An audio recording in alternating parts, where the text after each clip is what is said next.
Merci Alain pour ton invitation et chers amis, bonsoir à cette soirée consacrée à Bitcoin et Paymium. Donc Paymium, pour en dire un mot, effectivement, c'est aussi me présenter parce que ça fait 15 ans j'ai créé cette boîte pour faciliter l'accès à Bitcoin, donc acheter et vendre des Bitcoins, c'est la première étape. On connaît vraiment Bitcoin qu'une fois qu'on l'a utilisé, qu'on a fait une première transaction, donc ça suppose d'en acheter parce qu'il y a des gens qui sont mineurs, mais c'est quand même pas la majorité.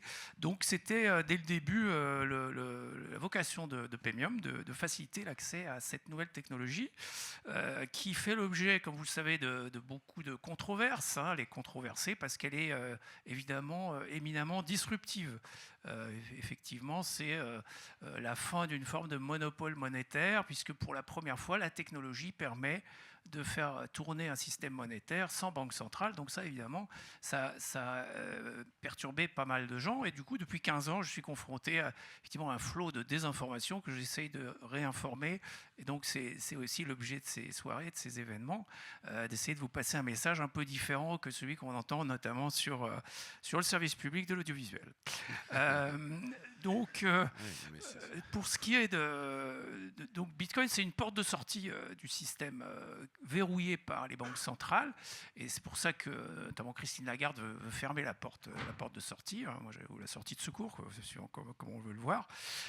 Et nous, on est là pour qu'elle reste ouverte, que les gens y accèdent facilement. C'est ça fondamentalement la vocation de Paymium.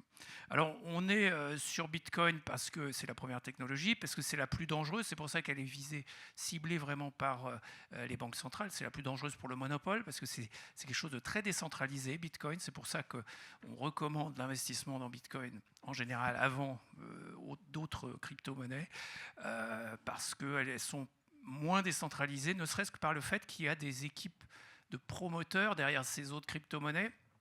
Et c'est l'indicateur qu'elles sont moins décentralisées, puisque s'il y a une équipe derrière, ça veut dire que cette équipe peut être visée par un régulateur, par un État, pour changer ses règles ou cesser d'opérer, etc. Donc Bitcoin est à l'abri de ce genre de pression, parce que justement, personne ne sait dire qui est derrière Bitcoin, et pour une raison simple, c'est que c'est partout, dans tous les pays aujourd'hui. Nouveau patron de la Fed, si vous avez suivi l'actualité récente, qui remplace M. Powell, remplacé par Trump. Il a nommé un nouveau directeur de la Banque centrale américaine. Donc il a reconnu, ce qui était incroyable pour un gouverneur de banque centrale, donc il a reconnu que Bitcoin c'était une technologie d'avenir et que c'était quelque chose d'intéressant, quelque chose qui est encore impensable en Europe. Donc petit avance aux États-Unis sur ce sujet. Donc c'est de facto un étalon monétaire de Bitcoin aujourd'hui, même si c'est encore petit par rapport à l'or. L'or a perdu ce statut, Bitcoin est en train de le gagner, mais Bitcoin reste petit par rapport à l'or. Ça n'empêche qu'il y a des points communs, donc notamment par rapport à l'énergie. On dit souvent que Bitcoin utilise l'énergie comme étalon de valeur. C'était le cas de l'or aussi, puisque une pièce d'or, comme vous le savez, c'est aussi une preuve d'énergie. L'énergie qu'il a fallu pour la créer, extraire l'or et créer la pièce, etc. Donc tout ça sont des sujets assez qui peuvent paraître compliqués, mais qui sont tous liés. Hein, la notion de réserve de valeur, la notion de moyen de paiement, la notion de monnaie. Et c'est ce qui fait aussi de Bitcoin son intérêt en tant qu'investissement. Juste pour rappel, donc sa valeur a été multipliée par 200 depuis 10 ans, hein, depuis 2016. Elle a été multipliée, que je ne dise pas de bêtises, par 2 depuis 2021, donc ça fait quand même 15% par an, hein, sur 5 ans, sur une date plus récente. Donc ça reste un investissement un peu hors norme par rapport à d'autres. Et on peut dire que c'est un investissement qui récompense le risque, la prise de risque. Donc on ne va pas dire que ce n'est pas risqué, mais comme disent les spécialistes de l'investissement, le risque détermine non pas si vous devez y aller ou pas y aller, le risque détermine combien vous devez mettre sur cet actif.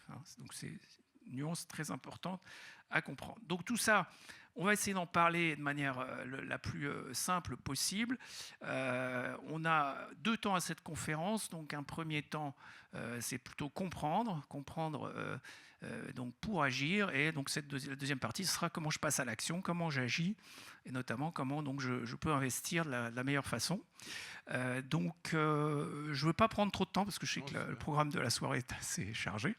Et je vais donc tout de suite passer la parole à la première table ronde. Voilà, première table ronde, donc c'est un nouvel actif patrimonial pour les holdings, sécurité, souveraineté, gouvernance et cadre réglementaire. Donc là, il fallait forcément qu'Alexandre soit parmi nous, un avocat, n'est-ce pas? Qu'est-ce qu'il en pense, l'homme du droit?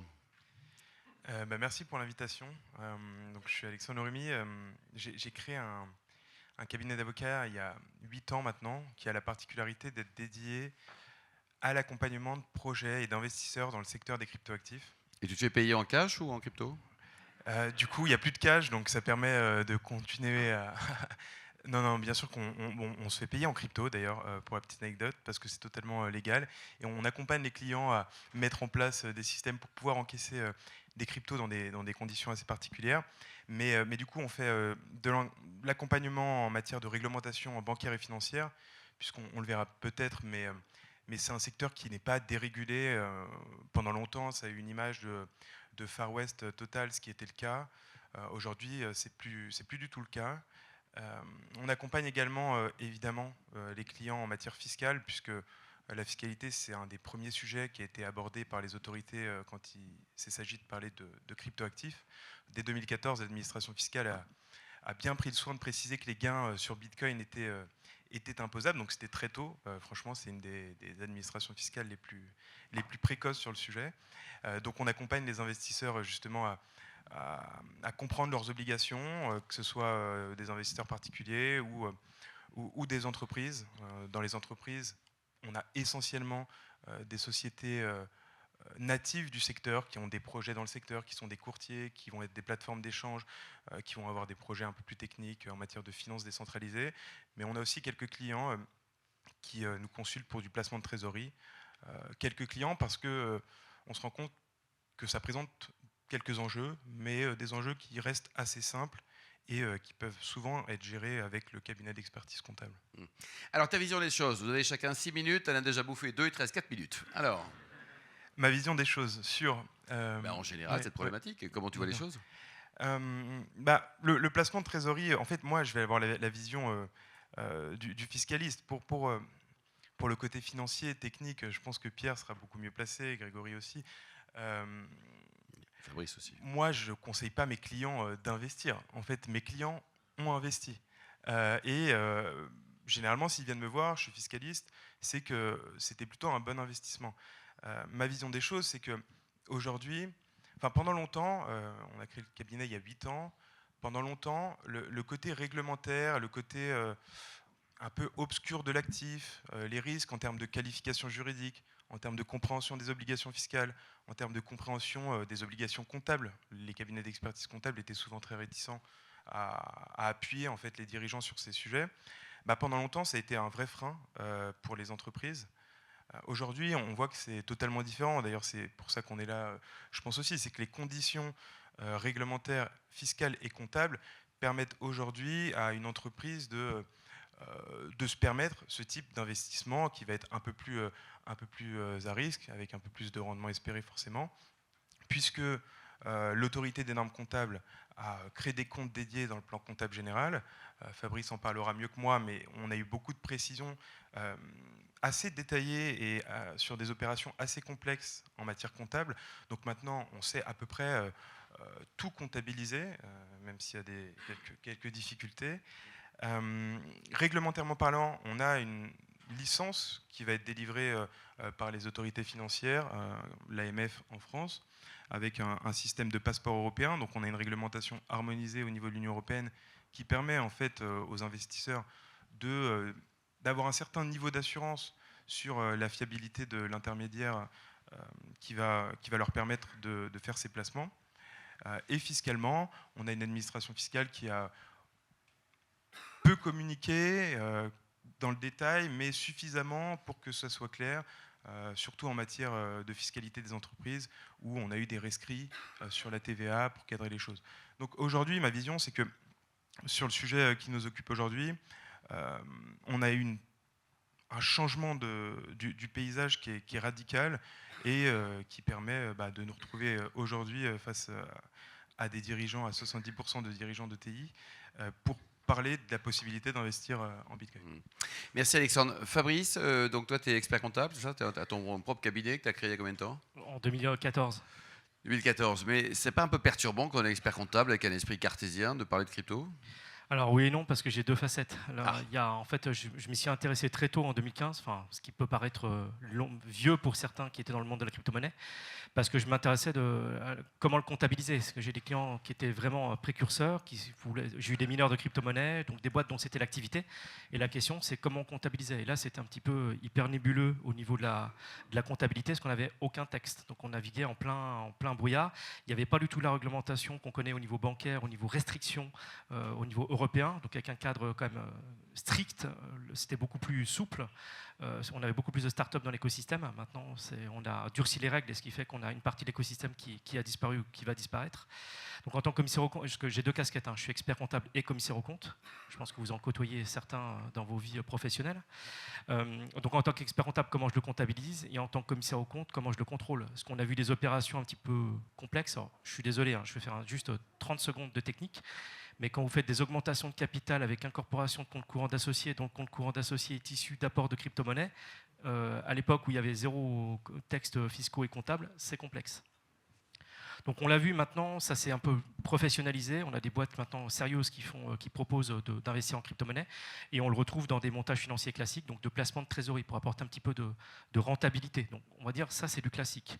La problématique c'est quand on sort hors du cadre, parce que là c'est ce qu'on appelle on-chain. Dès que vous allez ce qu'on appelle directement sur la blockchain, pour certains qui sont un peu plus techniques, là c'est complexe. On a encore des opérations où l'ANC dont je fais partie à codifier certaines informations, mais là je vais mettre un petit peu sur un piédestal les informaticiens et les fiscalistes.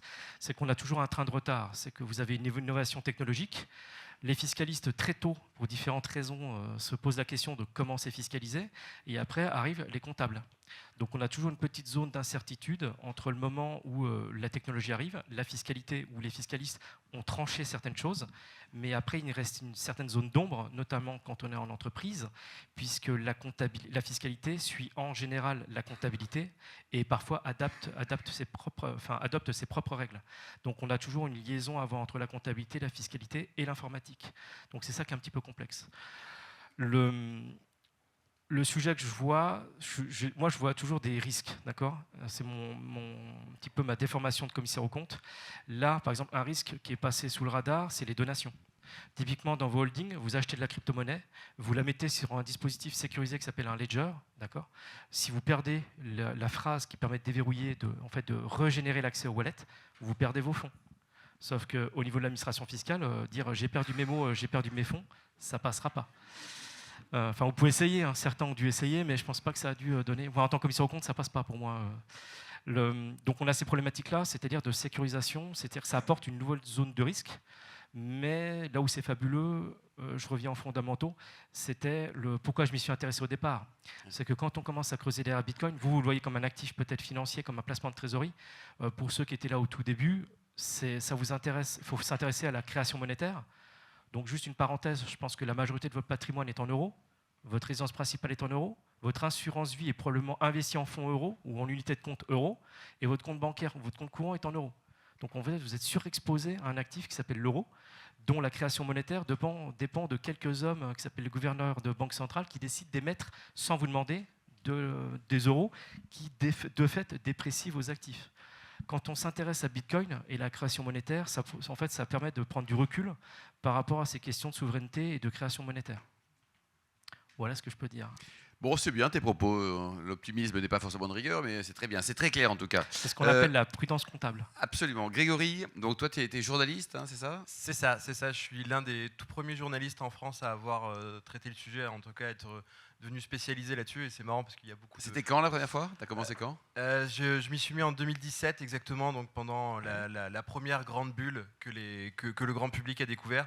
J'étais à Capital à l'époque. le magazine. C'était intéressant parce que tous mes collègues à l'époque me voyaient un peu comme un fou. C'était pas du tout pris au sérieux. Là aujourd'hui, il y a plus personne qui prend le sujet à la rigolade, hein, et ça montre que il s'est passé quand même beaucoup de temps. Depuis, j'ai fondé The Big Well, qui est une plateforme d'intelligence qui s'adresse aux entreprises crypto, mais surtout aux entreprises de la finance traditionnelle qui cherchent à comprendre comment fonctionne cet écosystème. Donc on fournit beaucoup de recherches, on organise des événements notamment, et nous avons à peu près une centaine de grandes entreprises TradFi qui sont abonnées chez nous. Aujourd'hui, on a signé Morgan Stanley, donc on est très fiers qu'ils nous choisissent pour s'informer sur les actifs numériques. Et justement, Morgan Stanley, c'est intéressant parce qu'ils vont lancer un ETF Bitcoin bientôt. Donc, vous avez certainement entendu parler de BlackRock. Ouais. Bientôt, Amundi, hein, qui va lancer son ETF Bitcoin. Il y a aussi Morgan Stanley. En fait, tout le monde est en train de s'y mettre. Ça devient assez commun d'investir dans Bitcoin. Alors, il y a plein de façons d'investir dans Bitcoin. On pourra peut-être aller un peu plus loin là-dedans. On peut passer par Premium, bien sûr, et mais c'est indispensable, c'est Bien sûr. incontournable. et les détenir en propre. Grégory, voyons. Et les détenir en propre. Après, moi, je suis journaliste, hein, je suis neutre, hein, donc je parle. Ouais. Ça, c'est un autre sujet de conférence. Je parle de toutes les possibilités. Il y a aussi, on en parlait un peu, les ETF, hein, pour ceux qui sont pas à l'aise de détenir eux-mêmes leur Bitcoin. Mais si on veut vivre l'expérience de la façon la plus totale, bien sûr qu'il faut les détenir soi-même. Juste rapidement, pour moi, la prochaine étape, bien sûr, vous allez voir de plus en plus de grandes entreprises en placer en trésorerie, lancer des produits dessus, et pas forcément que sur Bitcoin. Il y a aussi une grande variété d'actifs. Mais la prochaine étape, pour moi, c'est vraiment au niveau des États. Il y en a certains qui ont déjà commencé à accumuler. Vous avez certainement entendu parler du Salvador, qui en accumulent depuis 2021. Ils en achètent à peu près toutes les 2 semaines. Pour l'instant, leur portefeuille se porte bien. Je crois qu'ils sont en plus-value de plus de 50%. Et en fait, ça illustre l'intérêt de l'investissement DCA, donc c'est-à-dire Dollar Cost Average, c'est-à-dire d'investir en fait une somme raisonnable à intervalles réguliers pour lisser la volatilité. Moi, c'est ce que je peux conseiller de faire. Donc en fait, cet été-là fait plutôt bien les choses. On a entendu parler il y a récemment que la Banque centrale de République tchèque commençait à acheter du Bitcoin pour mener des expériences, mais ils achètent aussi des stablecoins. Les États-Unis ont constitué une réserve nationale de Bitcoin. C'est surtout, en fait, ils ne vont pas vendre les saisies criminelles. On aimerait qu'en France, on se pose un peu plus la question, notamment parce qu'en France, on a du potentiel énorme pour miner du Bitcoin. Et EDF fait face à des surplus énergétiques relativement importants. On pourrait les utiliser pour ne pas gâcher cette énergie en minant du Bitcoin, et pourquoi pas combler la dette d'EDF, ça pourrait être intéressant. Mais voilà, pour moi, la nouvelle frontière, c'est ça. Je ne vais pas tenir le micro trop rapidement, mais par rapport au monde qui est en train de se dessiner devant nos yeux, avec tout ce qui se passe aux États-Unis, en Russie, en Chine, pour moi, l'instabilité, elle est vraiment devant nous. Je pense qu'il faut investir en conséquence. Bitcoin, ce n'est pas le seul actif, hein, qui permet de se protéger par rapport à l'instabilité sur le long terme. Il y a l'or, hein, bien sûr, mais l'or, la plupart des gens investissent dedans par ETF. Les ETF, ils sont souvent aux États-Unis. S'il se passe un problème avec les États-Unis, qu'est-ce qui va se passer pour vos avoirs? Bitcoin, c'est la particularité de pouvoir être détenu vraiment en propre chez vous. Personne ne peut y toucher si vous avez une bonne hygiène numérique. Donc c'est quelque chose, je pense, à considérer, en tout cas pour diversifier votre patrimoine. L'hygiène numérique, c'est beau ça. C'est important alors qu'il y a énormément de piratage de partout. Je conseille à tout le monde d'avoir une très très bonne hygiène numérique. Il faut faire les choses proprement. Pierre, ouais, exactement. Pierre, avant d'accueillir la deuxième conférence, après vous aurez toutes les questions sur les 6 conférenciers. Peut-être un petit commentaire sur les 3 premières interventions. Alors, c'était très intéressant, et j'ajouterais juste sur les pays qui accumulent, tu en as cité quelques-uns, mais tu me confirmeras que le Bhoutan aussi, qui est un petit pays. Alors pourquoi les petits pays d'ailleurs? C'est parce que c'est plus facile de décider quand on est le sultan. Il y a un bon dictateur, ça décide plus vite. Voilà, c'est un consultant, donc il décide et il le fait. C'est ce qu'on peut aussi observer dans les entreprises. Quand le CEO décide, c'est plus facile que quand il y a tout un board à bouger. Il y a la Suisse aussi, à travers son investissement dans stratégie. Alors justement, c'est moi qui l'ai révélé. Non, mais j'étais étonné que tu n'en parles pas. Parce que la Suisse, ça évoque tout de suite l'aversion au risque, etc. Donc je trouve ça intéressant de le citer aussi. Je vais un peu temporiser sur la Suisse. En plus, j'en reviens. On a organisé un événement la semaine dernière là-bas. Si vous voulez, la Banque centrale suisse, elle investit dans à peu près tout. C'est pas comme la Banque centrale européenne, française, qui investit surtout dans des devises et dans l'or. La Banque suisse, elle investit dans les actions, dans toutes les plus grandes entreprises du monde. Mais et ils ont toujours investi dans MicroStrategy, qui est l'entreprise au monde la plus exposée au Bitcoin. C'est à peu près pour 50 milliards de dollars aujourd'hui. Mais brutalement, ils ont augmenté énormément leur exposition à MicroStrategy. Et ce qui est intéressant, c'est que ce n'est pas du tout lié au fait que MicroStrategy soit rentré dans le SP500 ou dans le Nasdaq. Ils l'ont fait volontairement. Et ça, c'est quelque chose qui a intéressé énormément de gens. Après, on n'est pas sur des montants stratosphériques. On est autour de 2 milliards de dollars. Mais quand on sait qu'ils ont augmenté leur portefeuille de, je ne sais pas, à peu près 80% en l'espace de 2 ans, ça montre qu'ils y croient. Et juste pour finir, pourquoi investir dans MicroStrategy et pourquoi pas directement dans Bitcoin ? Quand on est une banque centrale, on n'a pas trop envie de faire du bruit. Et en fait, investir de façon détournée dans MicroStrategy, c'est une façon en fait de tester un peu le produit, si je puis me permettre, de commencer à l'appréhender avant peut-être d'investir directement dedans. Je pense que les banques centrales s'y mettront. Et en tout cas, la Suisse est, je pense, assez bien placée pour ça. L'écosystème suisse est extrêmement intéressant. Ils ont moins de pudeur de gazelle, je dirais, que par chez nous. Oui. Bon, merci. On peut applaudir l'équipe type. Il y a les remplaçants qui vont arriver. Là, merci à tous les trois, en tout cas. Deuxième thématique, agir, stratégie d'investissement. Comment une holding patrimoniale peut-elle s'exposer intelligemment ? Édouard, un mot peut-être. D'abord, tu es directeur général de One Experience, qui est une boîte formidable. Certains disent que c'est Châteauforme en mieux. Qu'est-ce que tu en penses ? Effectivement, c'était l'idée de départ, mais comme d'habitude, on n'arrive pas là où on avait commencé. Ouais. Donc One Experience, c'est une société que j'ai fondée en 2017. C'est une société qui est cotée en bourse, dans laquelle il y a 3 filiales. La première filiale, c'est une filiale avec des lieux événementiels qu'on exploite. Donc il y a une péniche à Paris, des chalets à la montagne qu'on exploite par le biais de séminaires d'entreprise. Il y a une deuxième filiale qui est de l'hôtellerie. Donc on a des hôtels murs et fonds. Et la troisième filiale, c'est là où on va comprendre le lien avec la conférence de ce soir. Quand j'ai voulu la créer en 2021, c'était par le prisme du co-living. Et donc c'est une filiale pour le coup qui n'achète pas les murs.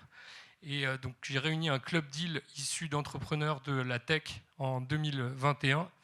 Et l'originalité du projet, c'est qu'on leur reverse la rentabilité de l'immeuble en Bitcoin sur un wallet.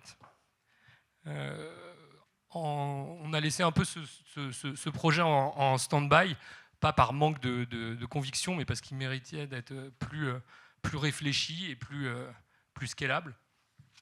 Et comme on est une société cotée, je me dois d'avoir une transparence, en plus de transparence sur nos comptes, mais une transparence également sur nos actions. Et sur nos actions, je veux dire sur les projets qu'on a faits.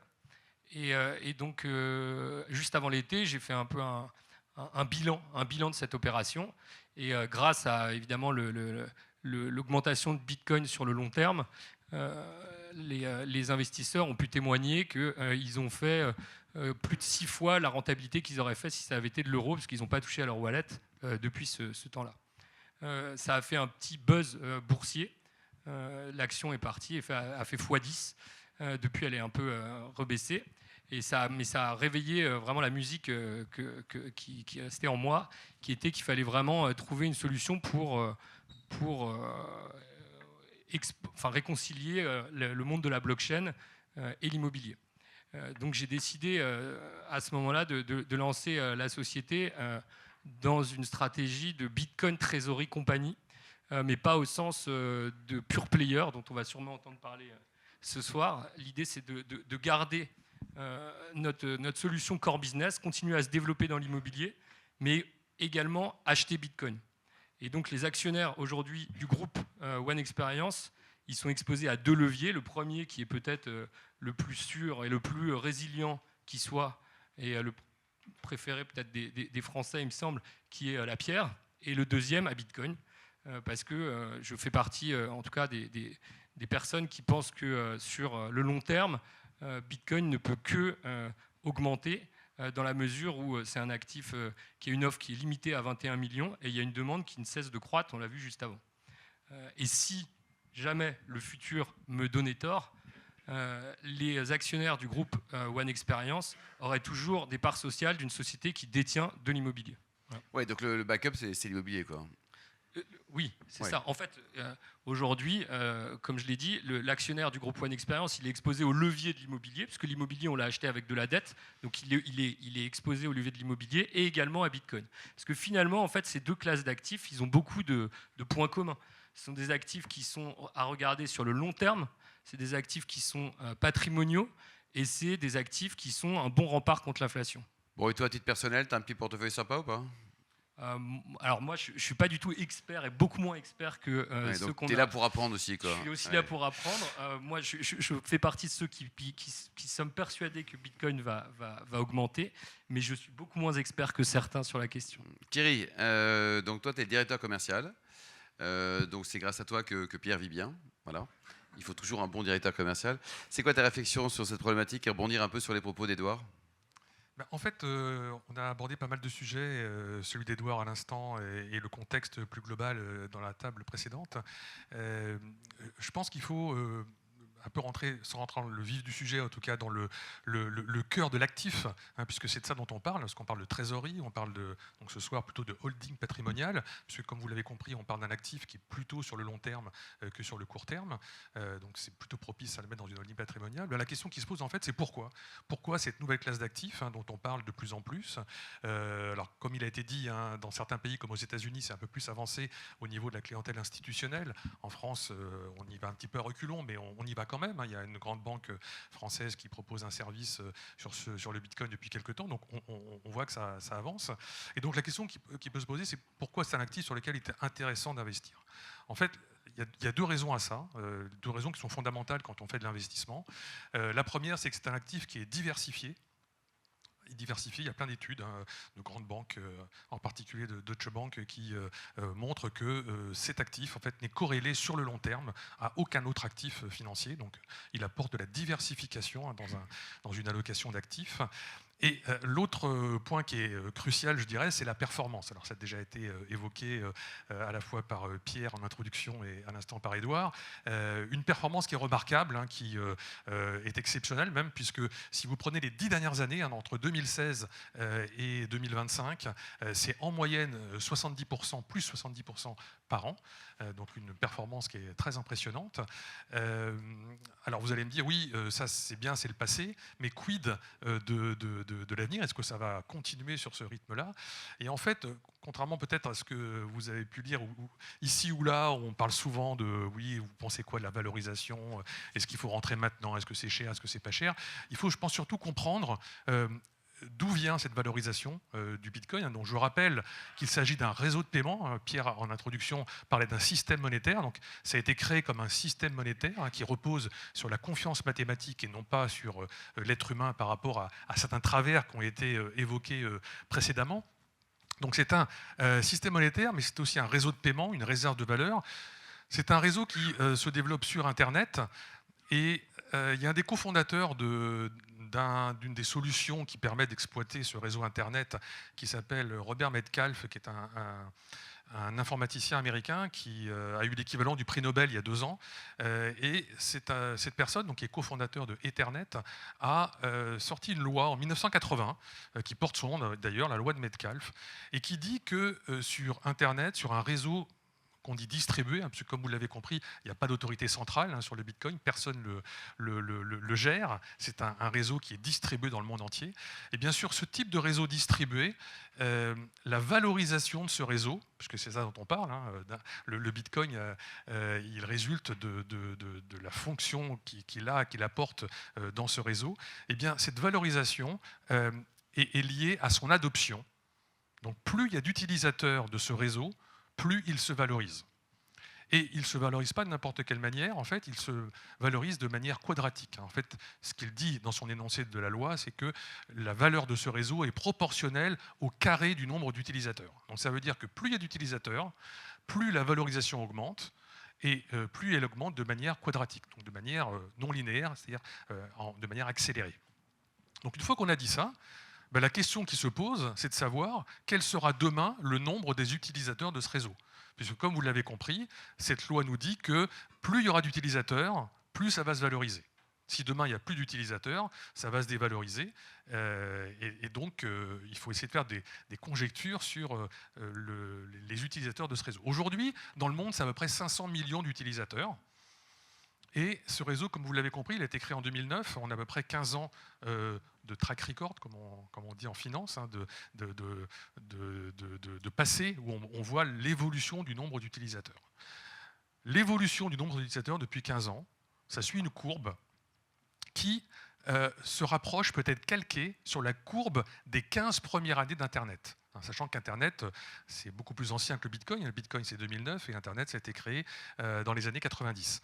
Donc, on a beaucoup plus de visibilité, d'historique sur Internet. Et donc, si les 15 premières années épousent cette adoption entre Internet et le Bitcoin, eh bien, on peut prendre comme hypothèse que sur les prochaines années, on va continuer cette tendance. Cette tendance donc, qui s'est continuée depuis plus de 30 ans maintenant, puisque Internet existe depuis plus de 30 ans. Et si on fait ces projections, si on prend comme hypothèse, qui est une hypothèse forte, je l'accorde, mais qui en tout cas s'est observée depuis 15 ans, que l'adoption continue sur le même rythme qu'on a observé les 15 premières années, eh bien, on arrive à faire, grâce à cette loi de Metcalfe, des projections de valorisation du Bitcoin. Donc, comme vous le savez sans doute, le Bitcoin est un actif qui est très volatile, hein, pour plein de raisons, on pourra y revenir, mais ça c'est sur le court terme. Mais sur le long terme, c'est un actif, par exemple, sur 3 ans, n'a jamais baissé. Si vous le détenez au moins 3 ans, depuis sa création, il n'a jamais perdu. Donc si on fait des projections sur le long terme, au regard de ce que j'ai expliqué précédemment, de cette adoption, eh bien on arrive dans quelque chose autour de, à horizon 5 ans, donc aux alentours de 2030, hein, à une valorisation qui serait autour, selon la loi de Metcalfe, des 1 million de dollars. Voilà, donc aujourd'hui, je rappelle, ça a baissé récemment, on était un peu plus de 100 000 $, il n'y a pas longtemps, on est maintenant aux alentours des 80 000 $, mais voilà, on envisage, hein, selon ces hypothèses, une prolongation de la performance. Donc j'ai dit précédemment 70% par an depuis 10 ans, ça c'est pour les 10 dernières années, mais selon cette loi de Metcalfe, on peut penser que les prochaines années vont encore être très intéressantes, hein, puisqu'on peut penser qu'on va avoir une continuité dans l'adoption de Bitcoin, qu'on va avoir de plus en plus d'utilisateurs, 500 millions plus aujourd'hui, et peut-être 1 milliard, 2 milliards, 3 milliards, comme ce qu'on observe sur le réseau Internet aujourd'hui. Pierre, il y a combien de clients chez Paymium et c'est quoi le ticket moyen? C'est des petites sommes? Alors, on est autour de 250 000 clients chez Paymium. 250 000 clients. Voilà. Sur la France essentiellement? Oui, 80% sur la France.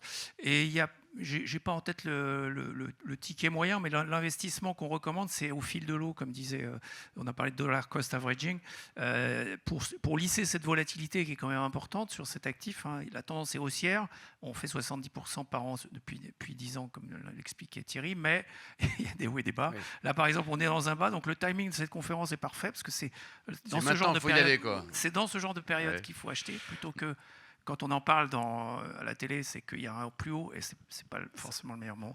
Donc la meilleure stratégie d'investissement, c'est quand même d'en prendre un petit peu chaque mois, par exemple, ou chaque semaine. Et c'est ce qu'on propose chez Paymium. Du coup, j'ai un peu de mal à répondre à ta question, mais il y a des gens qui mettent 100, 500 € à chaque fois. Périodiquement, quoi. Voilà, périodiquement, typiquement, plusieurs centaines d'euros par mois, si c'est l'épargne qu'ils peuvent mettre de côté. Merci beaucoup, Pierre. Valentin, alors c'est quoi Capital B ? Alors bonjour à tous, donc je suis Valentin Kozanovic, directeur adjoint de la stratégie Bitcoin chez Capital B. Donc Capital B, anciennement de Blockchain Group, c'est une société qui historiquement a une vingtaine d'années d'expérience dans la data intelligence et dans le développement informatique. Et en novembre 2024, eh bien, la société s'est posé une question extrêmement simple, mais aux réponses ô combien complexes, qui est quel est l'actif qui me permettrait le mieux de gérer ma trésorerie dans l'espace et dans le temps ? Et donc pour comprendre la réponse que l'on a trouvée à cette question, l'important c'est de comprendre le Bitcoin. Alors le Bitcoin, on a 1000 façons de l'expliquer, de manière extrêmement technique, extrêmement financière, voire philosophique. Moi j'aime bien l'expliquer, expliquer la thèse d'investissement de manière extrêmement simple, et on peut la décrire en 5 mots. Premier, c'est digital. Le Bitcoin est digital. Alors l'euro, on peut l'échanger de manière tout à fait digitale, en faisant des virements bancaires, vous le faites tous, c'est très facile à faire. Bon, l'or, c'est un peu plus compliqué, à moins que vous ayez un cargo à votre disposition qui puisse transporter d'un bout à l'autre du globe vos lingots d'or. Bon, on a tout ça. Voilà, tout ça sous la main, bon, effectivement c'est plus compliqué. Bon, Bitcoin, c'est un actif qui est nativement digital. Ce sont des lignes de code. C'est un échange de transactions, un échange de valeurs qui est totalement digitalisé et qui est régi, dont les règles sont régies par le code. Bitcoin, il est auditable. L'or, l'euro, commençons par l'euro. L'euro, on peut l'emmener effectivement en banque pour vérifier si l'euro que je détiens est bien un vrai euro ou pas, donc passe encore. L'or, jusqu'à preuve du contraire, le seul moyen de vérifier si le lingot d'or que vous détenez est un vrai ou pas, c'est de le faire fondre. La Banque centrale, la Banque de France n'a jamais audité ses réserves d'or, et je vous mets au défi d'aller voir le gouverneur de la Banque de France et de leur dire les cocos, ça fait quelques centaines d'années que vos lingots d'or vont de main en main, il s'agirait de les faire fondre. Le Bitcoin n'a pas ce problème, puisqu'il est effectivement auditable via sa technologie, la technologie de rupture, la blockchain, qui permet à chacun d'entre nous, pour peu qu'il dispose du logiciel Bitcoin sur son ordinateur, d'auditer l'ensemble des transactions, l'ensemble des échanges de Bitcoin, et de certifier qu'un Bitcoin est bien égal à un Bitcoin. Bitcoin est pair à pair. L'euro peut s'échanger de manière tout à fait pair à pair dans sa forme physique, les billets, un peu moins dans sa forme dématérialisée, puisque effectivement on passe par un intermédiaire. L'or, là aussi, pour toutes les raisons que j'exprimais, le pair à pair est compliqué. Bitcoin est de nature pair à pair, puisqu'il est régi par des lignes de code, et les échanges sont aussi régis par des lignes de code. On a juste besoin d'une clé publique et d'un mode de transaction pour effectivement effectuer les paiements d'un bout à l'autre. Là où Bitcoin amène son innovation, et ce pourquoi on l'a choisi comme réserve de valeur, c'est sa décentralisation. On l'a évoqué avant, l'euro, le dollar, et on l'a vu durant les différentes crises financières, son émission est régie de manière arbitraire par un groupe de personnes qui peut se compter sur les doigts de plusieurs mains, qui sont les gouverneurs de banques centrales. Par ailleurs, les gouverneurs de banque centrale, quand on vous dit que le mandat c'est de maintenir une inflation à au moins 2%, pour le petit porteur, en fait, c'est de dévaluer l'argent que vous avez sur votre compte en banque de 2% par an. J'ai connu mieux comme proposition de valeur. L'or, n'a pas les mêmes problèmes de décentralisation, mais effectivement est dans les mains de certains mineurs qui en maîtrisent l'émission. Le Bitcoin, par nature, est tout à fait décentralisé. Enfin, Bitcoin, et c'est peut-être la plus grande proposition de valeur, est rare, avec une rareté absolue à 21 millions. L'euro, le dollar, je le disais, peut être imprimé de manière tout à fait incontrôlée par les États. D'ailleurs, depuis 2020, on a environ 20 à 30% de la supply monétaire mondiale qui a été produite. Je rappelle qu'en 1930, un dollar pouvait servir à acheter 5 tablettes de chocolat. Aujourd'hui, un dollar, je vous mets au défi de trouver quelqu'un qui peut vous vendre ne serait-ce qu'un espresso. Et je ne crois pas que les tablettes de chocolat soient devenues incommensurablement plus difficiles à produire aujourd'hui qu'en 1930. Et donc c'est effectivement la cause de la dévaluation monétaire. L'or, c'est une formidable réserve de valeur de rareté. On sait que l'or est rare, qu'il y a une quantité finie. Maintenant, on ne sait pas combien il y a d'or sur Terre, déjà, et on a une supply qui augmente d'environ 1 à 3% par an. Et bien Bitcoin est maintenu à 21 millions par des lignes de code. Son émission est divisée par 2 tous les 4 ans, de manière tout à fait mathématique, soutenue par le code et soutenue par un réseau distribué, décentralisé, de mineurs qui peuvent être à la fois effectivement des grandes entreprises qui détiennent ce qu'on appelle des fermes de minage, et ou des individus comme vous et moi qui run un nœud, ce qu'on appelle un nœud Bitcoin, sur son desktop. Et donc, fort de ces conclusions, on s'est rendu compte, Capital B, que l'euro, c'est un formidable actif pour transmettre ma valeur dans l'espace, hein, ça, pas de souci. En revanche, dans le temps, c'est plus complexe. On s'est tourné vers l'or, on s'est dit, ben, en fait, l'or, c'est un super actif pour transmettre ma valeur, ma trésorerie dans le temps, hein, c'est super. La transmettre dans l'espace, un peu moins. Et donc, Bitcoin est apparu comme l'actif le plus performant pour transmettre la valeur à la fois dans l'espace et dans le temps. Et donc, on a lancé en novembre 24 la stratégie de Bitcoin Treasury Company, qui là aussi est extrêmement simple. L'objectif du Bitcoin Treasury Company, c'est d'acquérir le plus de Bitcoin possible, le plus rapidement possible, et de la manière la plus relative possible pour les actionnaires. Alors quand on dit relative, l'explication est simple. L'indicateur fondationnel des Bitcoin Treasury Company, c'est ce qu'on appelle le Bitcoin Yield, c'est l'augmentation du nombre de Bitcoin par action, c'est-à-dire l'exposition pour une action donnée au Bitcoin. Je m'explique. Au début de l'année 2025, une action Capital B, à l'époque de Blockchain Group, exposait à 41 sats. Alors un sat, c'est un 100 millionième de Bitcoin, c'est l'équivalent des centimes de Bitcoin. Donc un détenteur d'action était exposé à 41 sats. Aujourd'hui, hein, un détenteur d'action Capital B, pour une même action, sans rien faire, est exposé à 721 sats pour cette même action. Et donc l'objectif de Capital B, eh bien, c'est de lever des capitaux via des opérations d'equity, hein, de capitaux, et de dette, avec notamment un produit que nous avons introduit de convertible BTC, donc dont la dette est dénominée en BTC, pour acquérir du Bitcoin et augmenter perpétuellement le nombre de Bitcoin par action au fil du temps. Et c'est effectivement la fondation de la société et de la stratégie de trésorerie de Capital B aujourd'hui.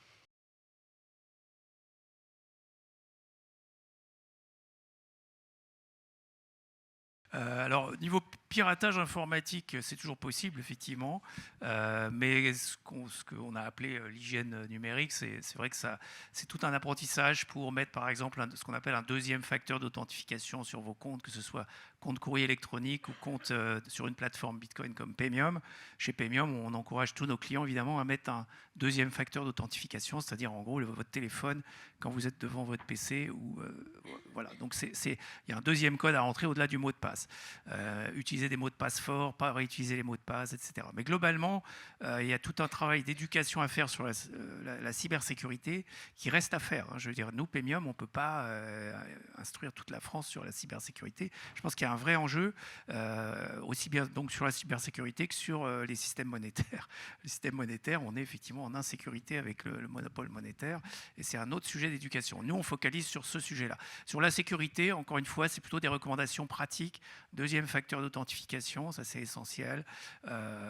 Et puis, voilà, essayez de diversifier aussi vos adresses mail et vos mots de passe, et surtout utiliser des mots de passe forts aussi, hein. Bon, tout ça, c'est encore une fois de l'hygiène numérique. Après, il y a la sécurité physique. Je voudrais en dire un mot parce que j'ai été confronté au problème, pour ceux qui ont suivi l'actualité de ce secteur. Et ça, c'est effectivement un problème qui dépasse largement les cryptos, parce qu'aujourd'hui, il y a des bijoutiers qui se font braquer. C'est pas juste les cryptos, en fait, c'est tous les gens qui ont un peu d'argent, hein, globalement. Et le problème, c'est qu'aujourd'hui, vous avez, par exemple, un agent des impôts qui peut être corrompu pour quelques centaines d'euros. C'est un pléonasme, ça, non? Oui, qui peut être corrompu pour quelques centaines d'euros et donner vos informations à un réseau criminel. Donc, à partir du moment où vous êtes dans cette situation-là, vous êtes échec et mat du point de vue de la sécurité. C'est-à-dire que tout peut arriver, hein. Donc, et l'autre volet, c'est dire, puisque c'est comme ça, je vais me protéger, je vais m'acheter une arme, etc. Je vais m'entraîner au tir. Vous voyez un peu, on n'est plus dans la France qu'on a connue, parce que vous avez sans doute, on est de la même génération, et on est plutôt dans ce qu'on appelait, nous, quand on était enfant, le Far West, hein, effectivement. Donc ça, c'est un vrai sujet, mais qui dépasse largement la crypto. Et voilà, je ne vais pas m'étendre plus là-dessus, mais je pense qu'on s'est compris. Tu as bien connu le problème. Qui veut réagir sur cette problématique de sécurité? C'est la première question, je crois que c'est une des principales aujourd'hui. Peut-être. Ah, vous êtes 7 quand même. Peut-être. Alors, je voulais juste rajouter une petite précision sur la sécurité. C'est un point qui est extrêmement important. Donc, Pierre a répondu sous un aspect, c'est-à-dire le fait d'accéder à une plateforme comme Paymium, les moyens de sécuriser. Après, peut-être que on parle d'un actif, le Bitcoin qui est digital, donc qui se trouve sur la blockchain. Et pour imager, en fait, il faut comprendre ce réseau comme une succession de coffres-forts. Et vos Bitcoins, en fait, ou les parties de Bitcoin que vous détenez, sont dans ces coffres-forts numériques. Et pour y accéder, en fait, il faut avoir une clé chiffrée. Ces coffres-forts, il est démontré mathématiquement qu'ils sont inviolables. Donc personne à votre place peut ouvrir ces coffres-forts et voler tout ou partie des bitcoins que vous détenez. En revanche, pour y accéder, il faut ces fameuses clés chiffrées et que soit vous la détenez en propre, auquel cas il est très important que vous la sécurisiez, et donc c'est de votre responsabilité. Ou alors, si comment on peut la sécuriser ? Après, comment on peut la sécuriser ?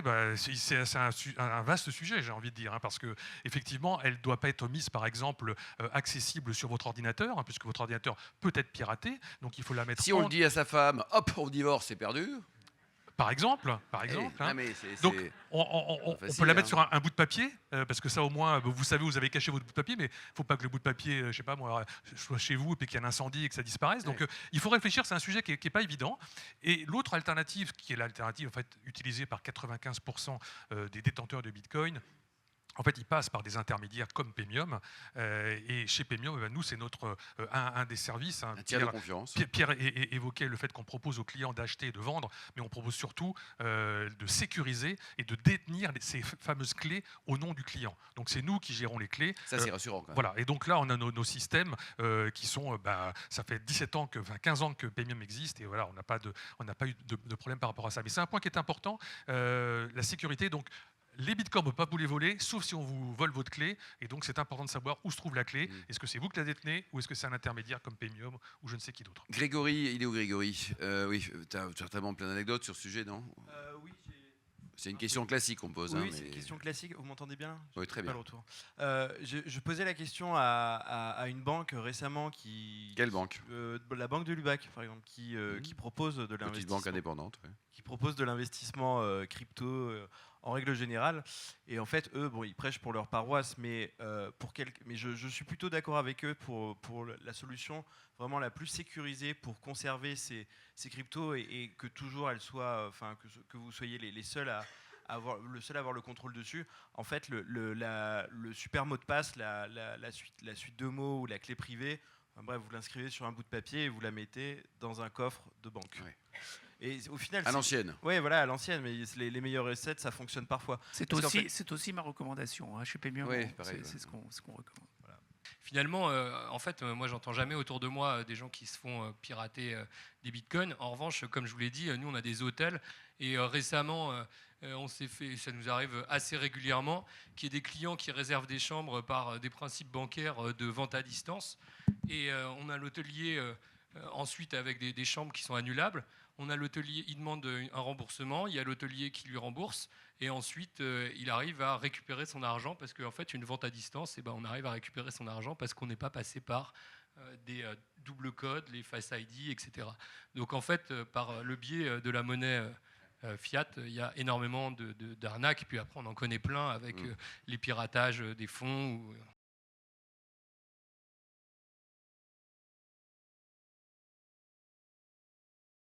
Non, on va le proposer très prochainement. Donc là, je parle sous le contrôle de notre directrice générale, Laetitia, qui est ici. Ludovic, notre directeur marketing. On est en train de travailler sur l'ouverture à d'autres cryptos. On propose déjà ETH, Ethereum que vous avez cité. Mais on reste convaincu, surtout pour commencer, que Bitcoin est la meilleure porte d'entrée dans ce domaine. Après, si vous avez acheté du Solana, si vous avez acheté du Ethereum, c'est aussi parce qu'il y a des équipes derrière qui font la promotion de ces systèmes. Vous remarquerez que sur Bitcoin, il n'y en a pas. En fait, il y a nous qui sommes des prestataires et nous, on va proposer tout. On dit simplement à nos clients, regardez bien ce qui est décentralisé. Vous achetez ces monnaies parce qu'elles sont décentralisées, mais s'il y a des équipes de fondateurs derrière, c'est plus vraiment décentralisé. Il peut y avoir des pressions sur ces fondateurs, ils peuvent faire des opérations capitalistiques entre eux. Ce n'est pas possible avec Bitcoin. Donc, on considère de facto que Bitcoin n'est plus décentralisé et que c'est cette décentralisation, on en a parlé un petit peu avec les intervenants, que c'est cette décentralisation qui fait la valeur de Bitcoin. Donc les autres surfent sur cette vague, si vous voulez, Bitcoin, ils suivent. En fait, ils sont très corrélés, hein, les cours, vous avez remarqué, ils sont très corrélés à la hausse et aussi à la baisse.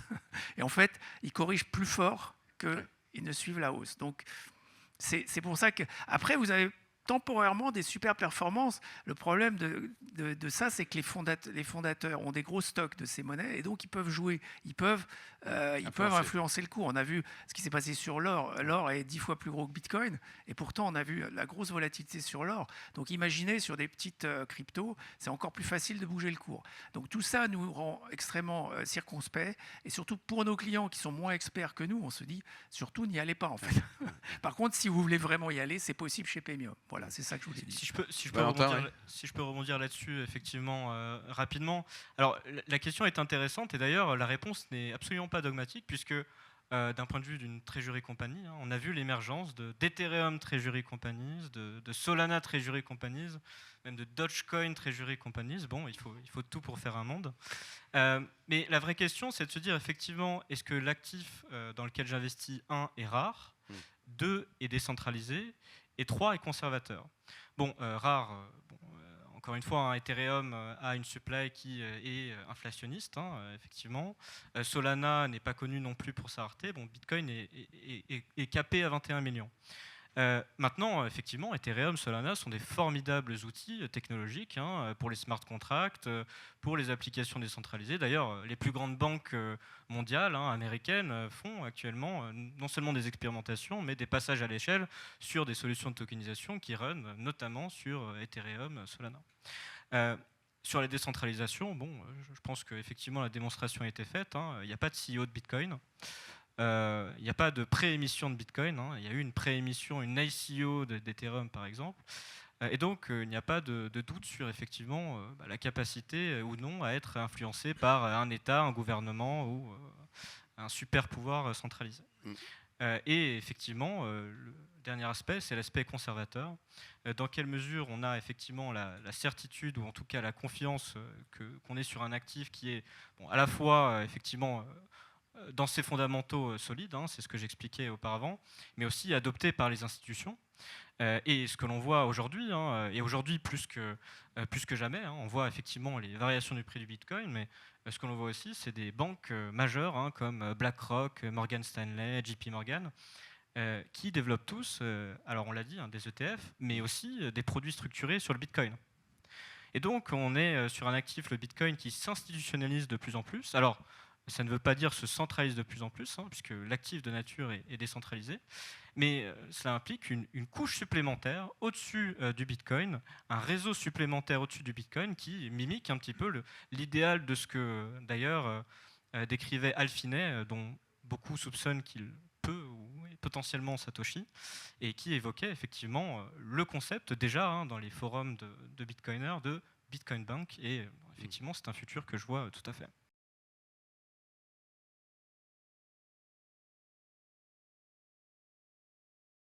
En fait, effectivement, hein, c'est pour ça qu'on parle là de mettre du Bitcoin dans une allocation d'actifs, dans une holding patrimoniale, parce que le holding patrimonial est plutôt sur du long terme.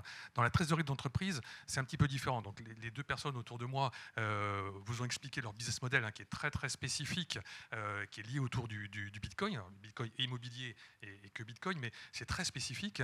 Pour une société, je dirais, traditionnelle, le Bitcoin est un actif, hein, je n'ai pas insisté dessus, mais qui est quand même très volatile sur le court terme. Et donc, la recommandation d'investissement est plutôt à horizon 3 ans, ce qui est rarement une maturité de trésorerie d'entreprise. Hein. J'ai pitché une trésorerie d'entreprise d'un grand groupe français pas plus tard qu'hier, et il nous disait que nous, on gérait à 3 mois, 6 mois. Hein. Donc, évidemment, le Bitcoin n'est pas adapté pour ce genre de cas de figure. Comme je l'ai dit tout à l'heure, sur 3 ans, ça n'a jamais perdu. Et encore une fois, la volatilité, elle s'explique pour plein de raisons sur le court terme, mais la tendance de fond, on n'a pas la chance d'avoir le graphique du Bitcoin depuis son origine, mais si vous voyez le graphique, la tendance elle est claire, hein, et que à la hausse depuis 15 ans, mais avec des variations sur le court terme qui peuvent être très violentes.